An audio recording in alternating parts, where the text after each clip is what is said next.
oitavo ano, como é que vocês estão? Então, lá vamos nós para mais uma aula, né? Agora a gente vai entrar na parte de sistema nervoso. Vamos lembrar que esse capítulo 6 eu vou dividir em duas partes. Na aula de hoje eu vou dar o sistema nervoso e na de amanhã eu vou liberar o sistema endócrino, tá bom? Então vamos falar do sistema nervoso, né? Então, como o próprio nome do capítulo diz, a coordenação do corpo humano, aqui na primeira parte do livro está falando sobre a função do sistema nervoso, que é atingir órgãos e sistemas, né, através dos impulsos nervosos, assim como também as glândulas endócrinas atingem os órgãos e os sistemas do corpo através de seus hormônios. Tá? Então, os dois sistemas, por isso que eu resolvi separar, para a gente poder falar separadamente as partes do sistema nervoso que compõem cada um e depois falar sobre as glândulas endócrinas, tá? Então, o sistema nervoso envia informações para todo o nosso corpo através de células. As células do sistema nervoso chamam-se neurônios, tá? Então, no neurônio, essa imagem azulzinha que vocês estão vendo aqui, tem as partes deles, ou seja, essa parte do meio aqui onde tem essa bolotinha lilás é o corpo celular. Essa bolotinha aqui é o núcleo, tá? E tem outras organelas ali também. Essa parte é onde tem as organelas, como mitocôndrios, liberação de energia, tá? Essa parte aqui de fora, parecendo uns bracinhos, são os dendritos. Esses dendritos são prolongamentos celulares que partem do corpo celular para levar os impulsos nervosos, tá? Aqui depois do corpo celular aqui, ó, tem o axônio, tá vendo, ó? Axônio, gente, é o que tá passando aqui no meio, tá vendo onde tá aqui apontando essa linha? É essa linha aqui do meio, é por onde passa os neurotransmissores que a gente vai falar aqui embaixo, tá? Só que em volta do axônio a gente tem isso aqui que ele está falando agora, que é o extrato mielínico, ou seja, é uma camada de proteínas e de lipídios, de gorduras, que protegem o axônio por dentro para que esses neurotransmissores possam passar em diante, né, e fazer chegar o impulso nervoso. Embaixo ali a gente vai estar falando da sinapse, que sinapse é justamente a comunicação entre esses neurônios. E a comunicação, gente, é feita pelos neurotransmissores, tá? Neurotransmissor é uma substância, uma molécula, que ela vai encaminhar uma resposta, ela vai encaminhar algum tipo vai chegar algum tipo de resposta em algum lugar. Então, tem inúmeros neurotransmissores. Tem a adrenalina, tem a dopamina, tem a serotonina, tem inúmeros. E esses neurotransmissores estão passando a todo momento de um neurônio para outro. Através de quem? Dos dendritos. Ó, tá vendo aqui esses bracinhos? Olha ali, ó, tá vendo? A parte final de um neurônio se comunica com os dendritos de outro neurônio. E nessa comunicação é que é liberada os neurotransmissores, tá? E essa rede de comunicação, ela percorre todo o corpo.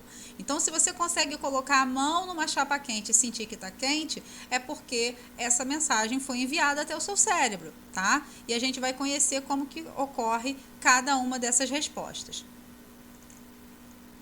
Aqui, ó, é o estímulo, né, da audição. Então, uma pessoa grita lá de trás, ela ouve e depois responde. Nesses milissegundos que a pessoa ouviu a voz, o chamado e respondeu, como que isso ocorre a nível cerebral, a nível de neurônios, né?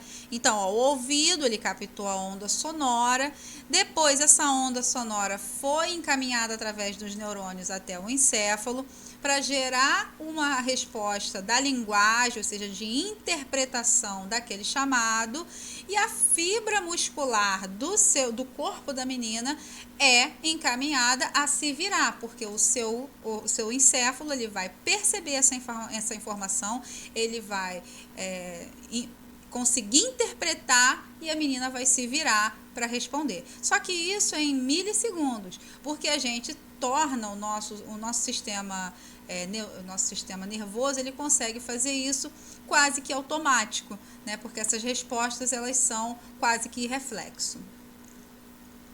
Então, ó, o sistema nervoso eu coloquei nesse quadro aqui. É até importante que vocês anotem isso aqui, que é um resumão do sistema nervoso, ou seja, todas as partes do sistema nervoso que a gente vai ver hoje. Então, ó, o sistema nervoso, ele é composto pelo sistema nervoso central e pelo sistema nervoso periférico. O sistema nervoso central é o encéfalo, ou seja, tudo que está dentro da caixa craniana, e a medula espinhal, que está passando por dentro das vértebras da coluna vertebral. Esse encéfalo, ele é dividido também entre partes. Ele é dividido, as partes, né, ou seja, os locais do encéfalo. É dividido entre telencéfalo, diencéfalo, tronco encefálico e cerebelo. A gente vai entender cada uma dessas partes agora, tá? A medula espinhal, que é a comunicação de todas essas informações do encéfalo com o corpo. O sistema nervoso periférico, ele é composto pelos nervos e pelos gânglios, e ele é responsável pela divisão sensorial e pela divisão motora. A divisão sensorial, ela leva os sinais dos tecidos para o sistema nervoso central, ou seja, quando a gente coloca a mão em alguma coisa quente, machuquei, eu sei que eu me machuquei pela dor que eu senti, pela presença dos nervos, mandou uma mensagem para o meu cérebro e eu sei, está quente, eu me machuquei, é um sentido da dor, tá? E isso através dos nervos, do sistema nervoso periférico sensorial.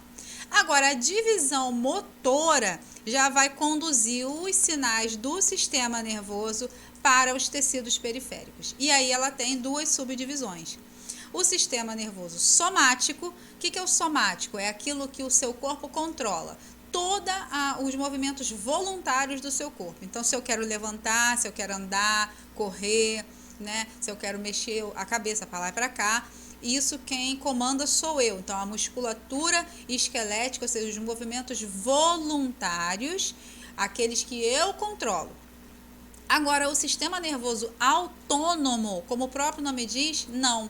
É todos os movimentos involuntários do seu corpo. Ou seja, músculo cardíaco, você controla o seu coração de bater? Não controla, né?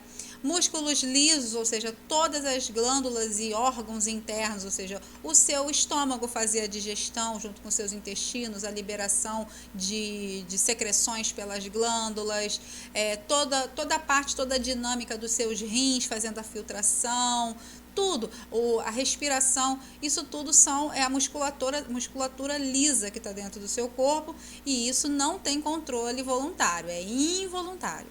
Assim como os movimentos de peristaltismo, ou seja, toda a parte mecânica da digestão, e as glândulas secretarem também os seus hormônios e as suas secreções. Dentro desse sistema nervoso autônomo ainda tem duas subdivisões, a divisão simpática e parasimpática, que a gente vai ver mais à frente, tá? Então vamos começar lá com o sistema nervoso central. Então, ó, tá um desenhozinho aqui. Sistema nervoso central formado por encéfalo, ou seja, tudo que está dentro da caixa craniana, e medula espinhal, tá vendo aqui, ó, que está passando por dentro da coluna vertebral. E o sistema nervoso periférico, que são os nervos e gânglios, tá? Os gânglios que partem aqui da medula e os nervos que estão em todas as partes do corpo. O sistema nervoso central, no caso da medula, né? A medula é um órgão em forma de tubo que está no interior da coluna vertebral. Então, a gente tem aqui essa parte externa aqui dela, ó, que é o material esbranquiçado. E é lá que é formada todos os neurônios, né, que são responsáveis por essa comunicação. Então, a comunicação que ocorre lá no encéfalo é encaminhada pela medula, que passa pelos nervos. Então, a medula é um canal de comunicação mesmo, tá? Aqui está mostrando as vértebras, tá? Que protegem a medula. No sistema nervoso central, o encéfalo, aqui tem o mesmo desenho do livro de vocês, formado pelas partes que compõem um encéfalo. Então, telencéfalo, cerebelo, tronco encefálico e diencéfalo. Então, vamos conhecer cada um deles. Ó, cerebelo, coordenação de movimentos, equilíbrio, postura. Então, o fato da gente conseguir ficar em pé, posturado, né, ter essa postura ereta, é controlado pelo cerebelo. O tronco encefálico, que ele é composto pelo mesencéfalo, ponte e bulbo, ele já vai fazer vai controlar outras coisas, né? Como as funções básicas do corpo, como o funcionamento cardiovascular, ou seja, coração, pulmão, batimentos cardíacos, tudo isso é controlado pelo tronco encefálico. E o diencéfalo, que é dividido em tálamo e hipotálamo, que vai controlar os movimentos do aparelho digestório, a bexiga urinária, fome, saciedade, sede, temperatura corporal, estado de consciência, seja acordado, dormindo. E o telencéfalo, né, que também é dividido nos hemisférios direito e esquerdo, que vai ter várias funções, né, controlando os músculos esqueléticos do corpo, movimentação de olhos, emoções, memória, inteligência. No sistema nervoso periférico, então, são os nervos e gânglios, né? Aqui está a estrutura de um corte de um nervo, aonde dentro está passando um axônio, tá vendo? Ó, vasos sanguíneos. Então, os nervos é um emaranhado de neurônios, aonde vai conduzir esses impulsos nervosos, né? Então, aqui, ó, o ato reflexo que eu coloquei aqui para vocês é importante a gente saber, porque é um tipo de resposta que ocorre a nível de medula. Ou seja, o menino está mexendo com o anzol e furou o dedo. Rapidamente ele tira o dedo e sente a dor.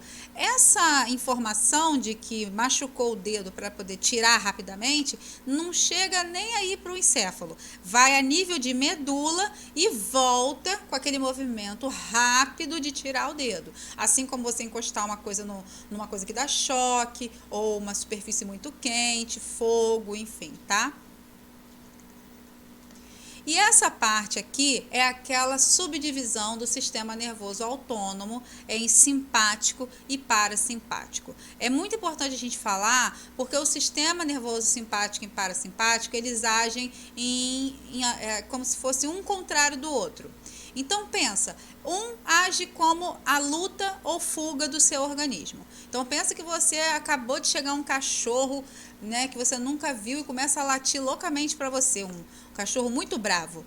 Então o coração acelerar, você ficar ofegante, com a cara vermelha, e aí você na hora a pupila dilatar, toda aquela movimentação, aquela intuição de você correr, tudo isso é o seu sistema nervoso simpático agindo para proteger o seu corpo, ou você vai lutar ou você vai fugir. Então é preparar o seu corpo para poder se proteger. E o sistema parasimpático, ele vai colocar tudo no lugar. Ou seja, o seu coração não vai ficar acelerado para sempre, você não vai ficar ofegante para sempre. Então, ele vai jogar a sua frequência cardíaca no lugar, a sua frequência respiratória, tudo direitinho, tá? E nesse sistema aqui, ó, nessa imagem, vem mostrando tudo que um e o outro estão fazendo.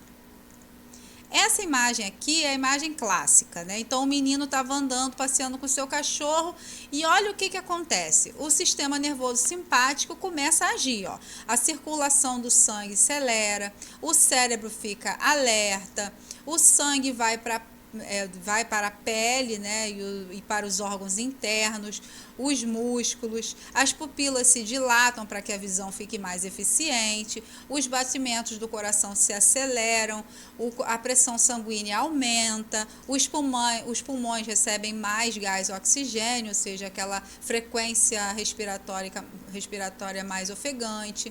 O fígado começa a liberar a glicose porque o corpo entende que ele vai entrar em um momento de estresse, ele vai precisar de energia, então a glicose é liberada nas células. Então, tudo isso aqui é as ações do sistema nervoso simpático para poder conseguir lidar com esse momento de estresse, tá? E é isso, ó, por enquanto a gente termina aqui, então o sistema nervoso a gente vai parar nessa parte e amanhã eu termino com vocês a parte de glândulas. Por enquanto vocês vão fazendo essas duas páginas aqui e a gente termina o capítulo amanhã, tá bom? Então, olha, um grande beijo para vocês, fiquem com Deus, façam os exercícios direitinho, qualquer dúvida, só falar comigo, tá? Beijão!